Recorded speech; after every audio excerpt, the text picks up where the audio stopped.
인간은 혼자 살아갈 수 없는 존재입니다. 왜냐하면 인간은 혼자서는 온전할 수 없기 때문입니다. 부족한 인간에게 있어서 혼자는 살 수 없습니다. 제가 설교를 준비하면서 언제 부족함을 느꼈을까? 굉장히 많지만 갑자기 예전에 이런 일이 있었습니다. 우리 세면대 있지 않습니까? 예전에 세면대에는 물을 이렇게 담은 다음에 고무 마개가 있었어요. 패킹 같은 게 있어서, 그리고 중간에 이제 쇠 금속 어떤 줄이 이렇게 달려 있지요. 그래서 밑에를 세면대에 막고 이제 뺄 때는 그 금속을 이제 당기면 이제 물이 이렇게 내려가지 않습니까? 마개가 있어서. 그 다음에 나타난 것이 뭐냐면, 저희 지금 교회 화장실에도 있지만 그 손잡이 뒤에 금속 막대기 같은 게 하나 있죠. 그것을 이제 위로 올리면 이 세면대 가운데 있던 마개가 밑으로 탁 내려가서 이제 막게 되고, 물을 받아서 씻은 다음에 그 뒤에 있는 금속 막대기를 위를 탁 누르면 이제 지렛대 원리에 의해서 이제 마개가 위로 올라가면서 물이 빠지게 됩니다. 오래전이었는데 어디를 콘농가를 한번 간 적이 있었던 것 같아요. 예전이었습니다. 그런데 물을 뺄 수가 없는 거예요. 그래서 제가 또 그 공대 출신이잖아요. 한참을 찾았어요. 마개도 없고 막 손으로 빼려도 안 되고 손잡이 뒤에 막대기 같은 것도 없는 거예요. 막 밑에도 찾아보고 벽도 찾아보고, 와, 이제 끝내 물을 못 내렸습니다. 어떻게 물을 내려야 됩니까? 나중에 알았어요. 그것을 한번 꾹 누르면 그게 딱 올라오고, 꾹 누르면 이게 닫힌다는 걸 처음 그때 경험해요. 야, 여러분 모르십니까? 그런 거? 여러분, 왜 느낌이 전혀 모르는 느낌이에요? 저는 그때 그게 처음 나왔을 때였나 봐요. 이게 꾹 누르면 이게 올라오고 다시 한번 누르면 이게 막힌다는 걸 몰랐어요. 제가 참을 찾아 이 힘으로 빼려고 해도 안 되는 거예요. 와, 이것도 모르는 존재구나 내가. 설교를 준비하면서 갑자기 그게 생각나는 거예요. 여러분이 혼자 살아갈 수 있는 존재입니까? 여러분이 나는 혼자 살아갈 수 없는 존재, 왜? 부족하기 때문입니다. 부족한 인간에게 필요한 게 무엇이죠? 도움이 필요하다는 거예요. 나는 도움이 필요한 존재이라는 것을 얼마나 깨닫느냐. 이 사람이 이게 지혜고 겸손입니다. 나 혼자는 살아갈 수 없습니다. 그래서 오늘 이 시간 나는 나 혼자 살 수 없고 무엇인가 누군가의 어떤 도움이 필요한 존재라는 거예요. 그걸 딱 알면 인간은 겸손해집니다. 여러분이 지금 이렇게 이 자리에 있는 것, 누군가의 많은 도움이 있었기 때문입니다. 여러분이 입고 있는 옷, 누가 지어서 여러분이 사서 했지만 누군가의 도움이 있었던 거 아닙니까? 여러분이 지금 앉아있는 의자가 그렇고 자동차가 그렇고 엘리베이터가 있고, 누군가의 이 모든 도움이 없었다면 여러분은 살아갈 수 없는 존재입니다. 그래서 우리는 겸손해지는데 어떻게 할 때 겸손해지는가? 나는 누군가의 도움이 없이는 살아갈 수 없는 존재라는 걸 깊이 깨달아 알아야 하는 것입니다. 우리는 태어날 때부터 누군가의 도움이 필요했습니다. 부모의 도움이 없이는, 어떤 돕는 손길이 없이는 우리는 살아갈 수가 없습니다. 자연 생태계에서는 낳자마자 일어서 뛰지요. 그런데 인간은 그렇지 않습니다. 몇 년을 키워야 돼요. 보호해 줘야 돼요. 도와줘야 돼요. 그래야지 인간이 살아갈 수 있습니다. 여러분은 그런 존재입니다. 여러분은 태어나서부터 누군가의 도움을 받고 지금까지 살아왔습니다. 그래서 인간은 도움이 없고는 생존할 수 없는 존재입니다. 그리고 또한 이 사회가 그렇습니다. 나 혼자서요? 살아갈 수 없지요. 뭐 하나 제대로 할 수 있는 게 없습니다. 많은 도움을 내가 누리고 있는 거예요. 교회는 더더욱 그렇습니다. 성경의 교회는 그리스도 안에서 지체다고 되어 있어요. 하나라고 되어 있습니다. 누구는 눈이고, 누구는 코고, 누구는 입이고, 눈과 손이고, 누구는 발이라는 거예요. 연결되어 있다는 거예요. 그래서 혼자로서는 독립된 그 혼자로서는 역할을 온전히 할 수 없는 거잖아요. 코 혼자서 뭐 할 수 있습니까? 손 하나 가지고 뭐 할 수 있습니까? 연합되어 있는 존재라는 거예요. 그래서 누구의 도움이 없이는 온전할 수 없는 존재가 교회입니다. 그래서 여러분은 교회에 나왔지요? 교회는 두 가지 기능인 거예요. 누군가가 있기 때문에 온전한 거고요. 또한 내가 그 위치를 감당하고 있다는 거예요. 내가 교회의 어떤 위치를 감당하고 있다는 거예요. 이게 굉장히 소중한 겁니다. 어떤 역할이 있다는 거예요. 교회에 도움을 줄 수 있는 존재라는 거예요. 저와 여러분이. 그리고 내가 교회에 이렇게 나오잖아요. 혼자 나오는 것 같죠? 어떤 큰 도움을 받고 있다는 거예요. 이게 교회입니다, 여러분. 그래서 교회는 돕고 도움을 받는 그러한 하나님의 하나의 작은 어떤 단체입니다. 그래서 인간은 태어날 때부터 도움을 받는 존재예요. 교회는 내가 도움을 받는 그런 곳이고, 무엇보다도 인간은 하나님의 도움이 없이는 존재할 수가 없습니다. 성경은 그것을 선포하고 있습니다. 너희가 나를 떠나서는 존재할 수가 없어. 근데 인간은 그걸 잘 모르지요. 요한복음 15장 5절입니다. 나는 포도나무요. 예수님께서 말씀하시는 거예요. 너희는 가지라. 그가 내 안에, 내가 그 안에 거하면 사람이 열매를 많이 맺나니 나를 떠나서는 너희가 아무것도 할 수 없습니다. 하나님의 도움이 없고서는 아무것도 할 수 없는 존재. 그래서 저와 여러분은 정말 하나님께서 돕지 않고서는 제가 이 자녀를 키울 수도 없고 내가 건강을 지킬 수도 없고 앞길을 갈 수가 없다라는 것, 그걸 인정해야 합니다. 왜? 성경은 나는 포도나무여 너희는 가지라. 그래서 너희가 나를 떠나서는 아무것도 할 수 없다는 거예요. 아무것도 할 수 없다고 성경은 분명히 선언하고 있습니다. 내가 뭐 할 수 있는 것 같지요. 지금 내가 누리고 있는 것도요, 하나님께서 다 지켜주시고 은혜를 주셨기 때문에 내가 누리고 있는 거예요. 이걸 모르는 거죠. 하나님의 도움 없이 저와 여러분은 살 수가 없습니다. 지금까지 살아온 것도 하나님의 도움이 있었다는 거예요. 오늘은 제목이 에벤에셀의 하나님입니다. 에벤에셀은 그 뜻은 도움의 돌이라는 뜻입니다. 이것은 사실 이스라엘이 블레셋과의 전쟁에서 승리하고 큰 기념비를 하나 세웠는데 그 기념비의 이름이 에벤에셀입니다. 너무나 큰 승리였기 때문에 하나님께 영광을 돌리기 위해서 기념하는 거예요. 에벤에셀, 도움의 돌. 하나님께서 지금까지 여태까지 하나님께서 도와주셔서 승리했다는 거예요. 승전비요, 하나님께서 해주셨던 그를 기념하게 한 그 비죠. 근데 이것이 시간이 지나면서 그 지역 이름이 되었습니다. 에벤에셀.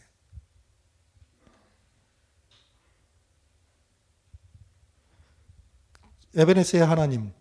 그래서 그 그리스도인들이 에벤에셀을 굉장히 좋아합니다. 도움의 돌이니까. 제 인생을 쭉 돌아보니까 곳곳에 도움의 돌들이 있었어요. 에벤에셀의 하나님. 그때까지 지켜주시고 도와주셨던 하나님.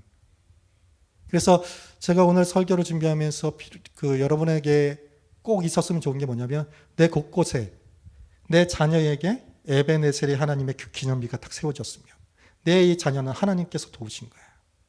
내 안에 내 건강도 에벤에셀의 하나님 도움의 돌이 탁 새겨져 있었으면, 세워졌으면, 내 앞길 곳곳에 에벤에셀의 하나님 그 기념비가 세워졌다면 얼마나 좋을까. 내가 한 것이 아니요 하나님께서 하셔서 이렇게 하나님께서 영광을 드러내 주셨다.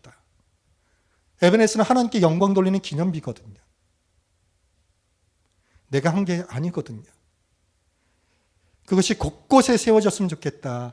그것이 제 소망입니다. 이스라엘 백성이 블레셋과의 전쟁에서 승리했다는 거예요.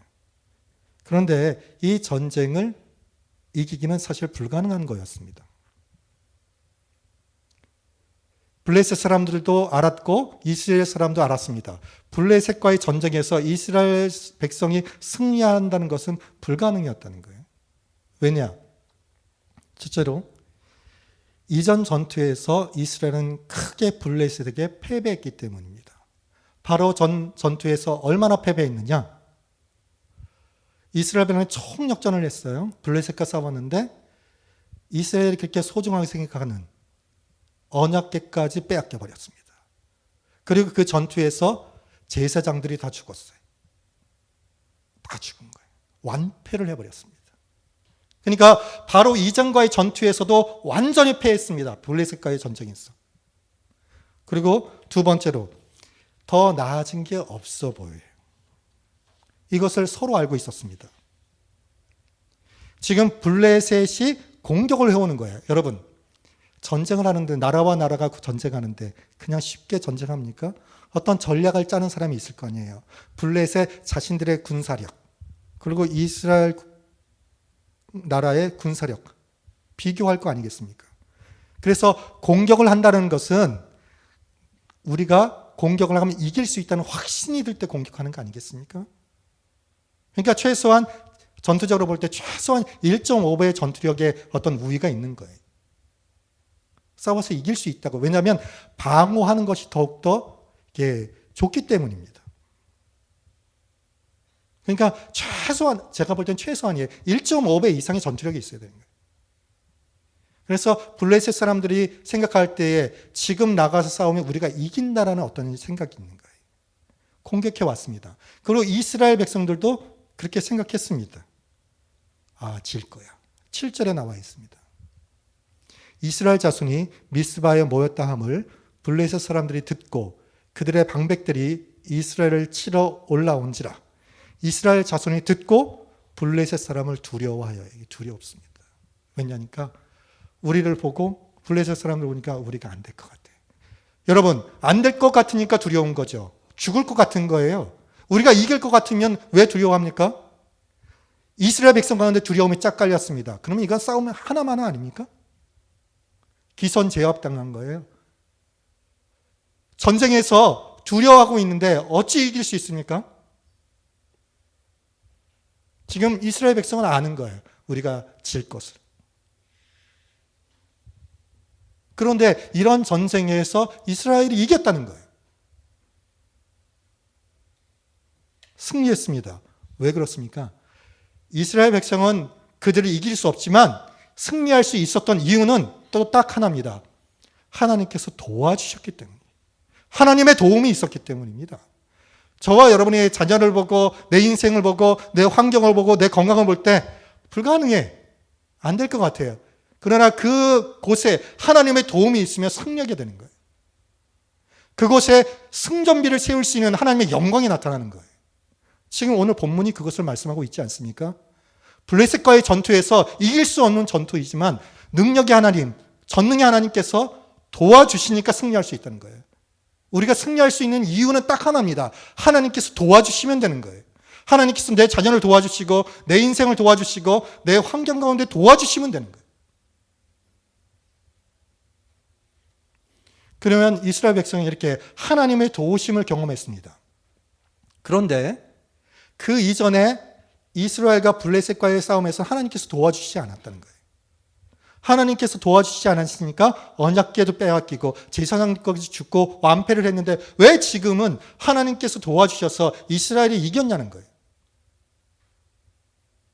하나님의 도우심은 무엇인가가 있어야 되는데 그것이 과거에는 없었고 이제 있었기 때문이에요. 그러면 이스라엘 백성이 이 블레셋과의 전쟁에서 승리할 수 있었던 하나님의 도움을 덧입을 수 있었던 원인이 딱 두 가지입니다. 두 가지가 있었기 때문에 하나님의 도우심이 있었던 거예요. 저와 여러분의 삶 가운데도 똑같습니다. 이 두 가지가 있으면 하나님의 도우심이 그 사람 가운데 있는 거예요.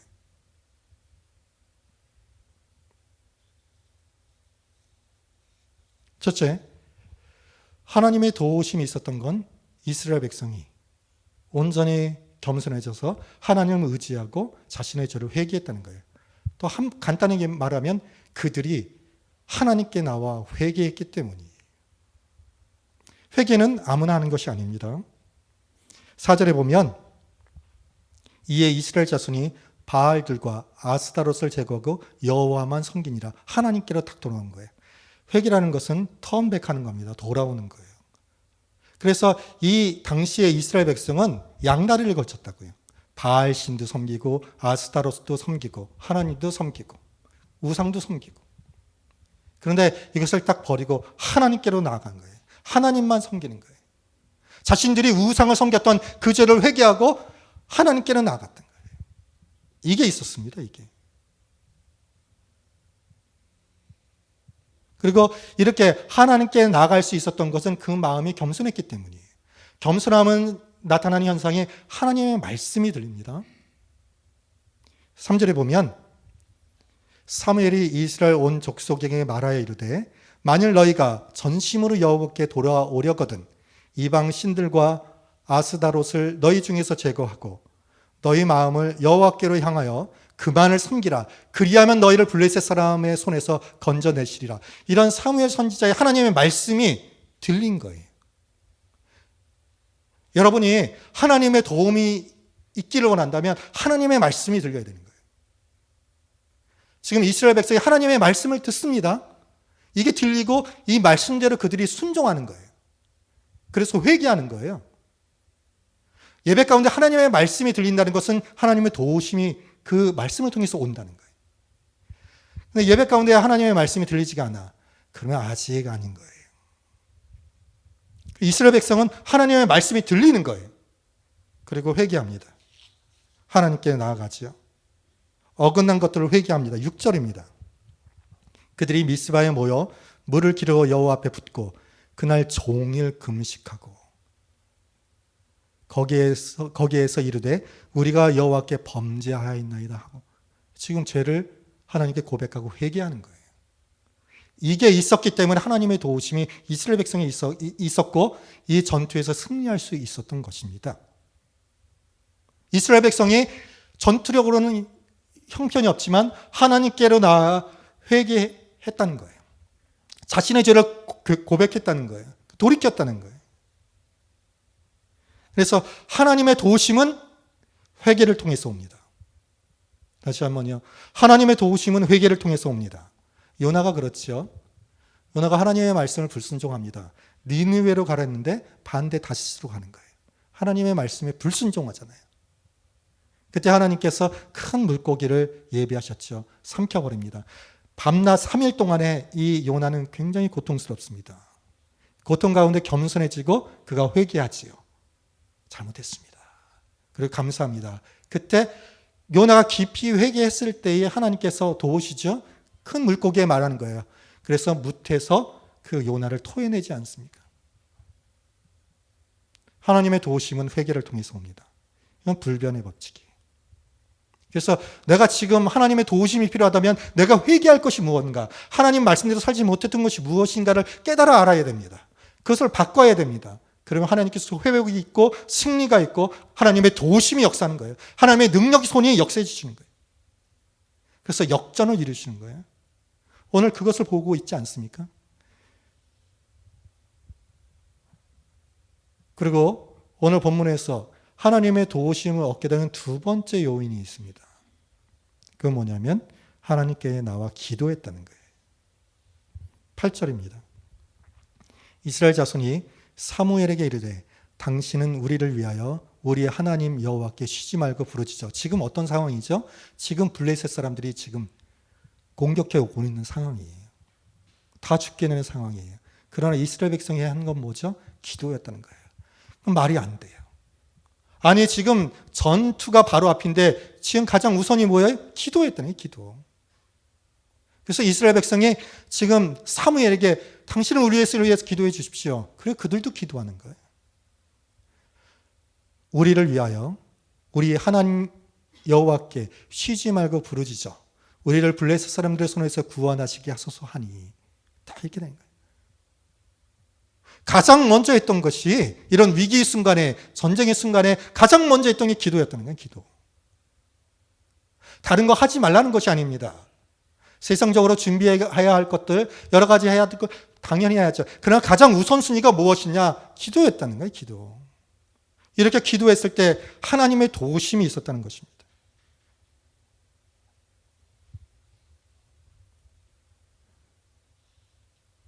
그래서 이렇게 그들은 회개했고 하나님께 나와 기도했을 때 하나님의 도우심이 이스라엘 백성 가운데 있어서 승리할 수 있었다는 거예요.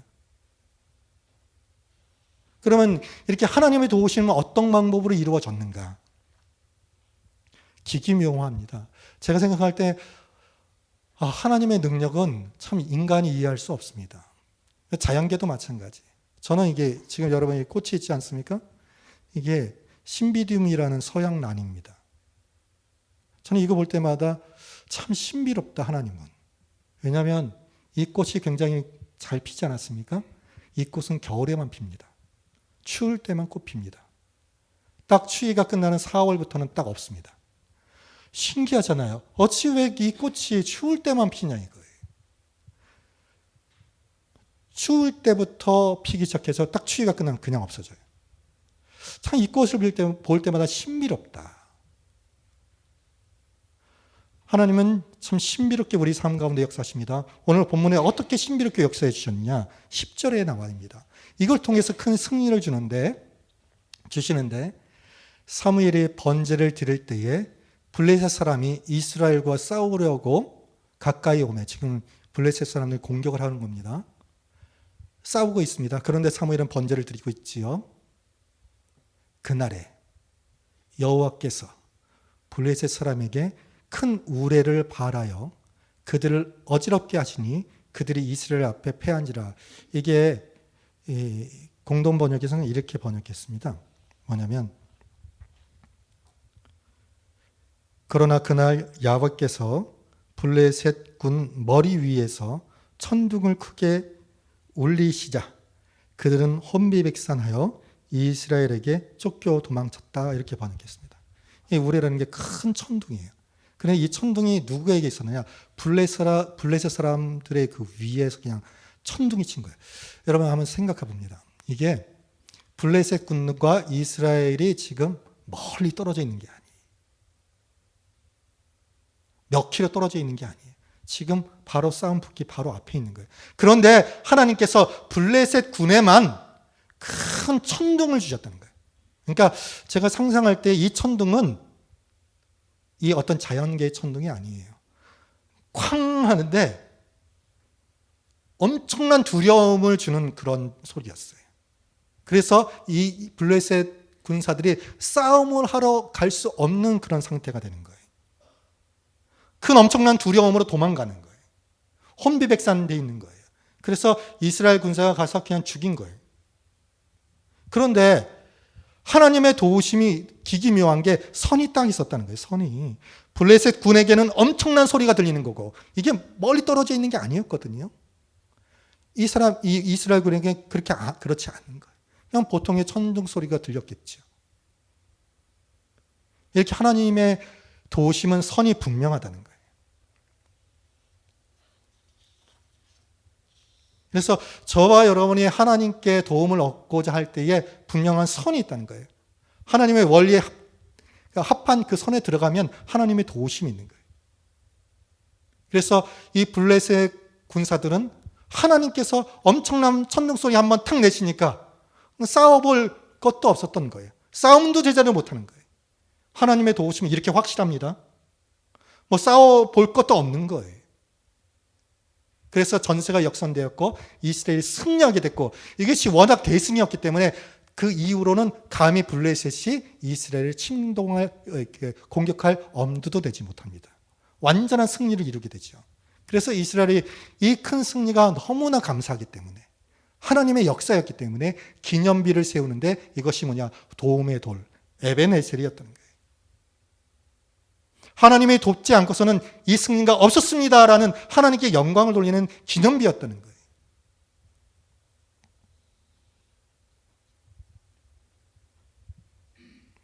인간적으로 질 수밖에 없는 상황에서 하나님의 도우심이 임했기 때문에 승리할 수 있었던 것입니다. 그래서 하나님만을 오직 의지하는 자가 하나님께 나아가 하나님께 기도할 때 그 사람을 통해서 하나님의 도우심이 역사되는 거예요.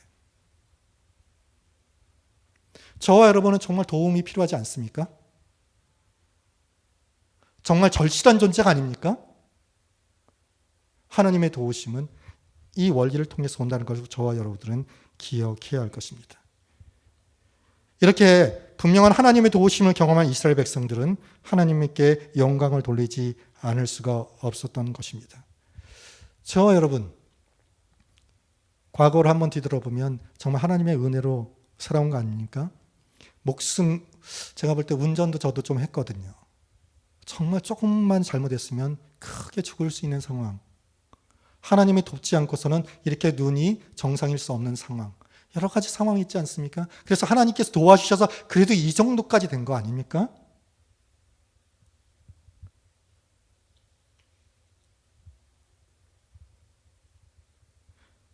저와 여러분을 지금까지 인도해 주시고 도우셨던 하나님께 감사하는 그런 저와 여러분이 되어야 하겠습니다. 또한 앞으로도 하나님의 도우심이 있을 때 우리는 승리할 수 있다는 그런 확신을 가졌으면 좋겠습니다. 그래서 이 말씀을 우리는 기억해야 합니다. 시편 121편 1절에 보면 내가 산을 향하여 눈을 들리라 나의 도움이 어디서 올까? 나의 도움이 어디서 올까? 그때 2절 우리는 선포해야 하죠. 나의 도움은 천지를 지으신 여호와에게서로다. 저와 여러분이 도움을 필요할 때 봐야 될 것은 하늘인 거죠. 나의 도움은 천지를 지으신 여호와에게서로다. 하나님은 저와 여러분을 돕기를 원하시고요. 성경을 보면 처음부터 계속 우리를 도우시는 거예요. 마지막으로 아담과 하와가 하나님의 말씀에 불순종하지 않습니까? 선악을 알게 하는 나무의 열매를 따먹잖아요. 그래서 에덴 동산에 쫓겨나잖아요. 그런데 불쌍하잖아요. 하나님 우리를 도우시죠. 성경은 뭐라고 되어 있냐면 창세기 3장 21절에 보면 여호와 하나님이 아담과 그의 아내를 위하여 가죽옷을 지어 입히시니라. 가죽옷. 하나님께서 가죽옷은 어떤 짐승을 죽여야 되잖아요. 그 가죽을 벗겨야 되잖아요. 그리고 입을 수 있게 해줘야 되잖아요. 참 이런 것까지도 도우시는 하나님. 이 성경은 처음부터 끝까지 우리를 도우시는 하나님의 손길을 경험할 수 있는 것입니다. 이 시간도 하나님께서는 저와 여러분을 돕기를 원하십니다. 어떤 자에게요? 하나님을 신뢰하고 나와서 회개하며 하나님을 의지하고 또한 기도하는 자에게 하나님의 도우심이 하늘로부터 와서 에베네셀의 기념비를 세울 수 있도록 하나님께 해 주실 것입니다. 그것을 믿고 나아가 승리하는 저와 여러분이 되어야 하겠습니다. 기도하시겠습니다.